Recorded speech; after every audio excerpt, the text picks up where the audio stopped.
సైతాను మనిషి లోపట ప్రవేశించే మార్గాలు ఏంటో తెలుసా? 3 మార్గాలు. 1, కంటి ద్వారా ప్రవేశిస్తాడు, తస్మాత్ జాగ్రత్త. 2, నోటి ద్వారా ప్రవేశిస్తాడు, తస్మాత్ జాగ్రత్త. చెవి ద్వారా ప్రవేశిస్తాడు. 3, ఈ 3 మార్గాల గుండా వాడు ప్రతి క్షణం వాడు ప్రవేశించాలని ప్రయత్నం చేస్తాడు. మనుషుణ్ణి పడగొట్టడానికి సైతాను వాడే మొట్టమొదటి ఆయుధం నీ కన్నే. నీ కన్నే, నీ కన్నే. అవ్వమ్మను పాడు చేసింది ఆ కన్ను కాదా? ఆకానును పాడు చేసింది ఆ కన్ను కాదా? సింహపు గుండె వంటి గుండె కలిగిన దావీదును పాడు చేసింది ఆ కన్ను కాదా? న్యాయాధిపతి అయిన సంసోను భ్రష్టునిగా మార్చింది ఆ కన్ను కాదా?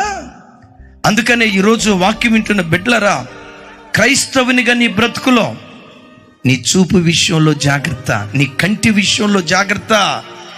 యేసుక్రీస్తు ప్రభువారు అంటారు కదా, దేహమంతటికి దీపము నీ కన్ను మంచిదైతే దేహమంతా వెలుగుమయమై ఉంటుంది.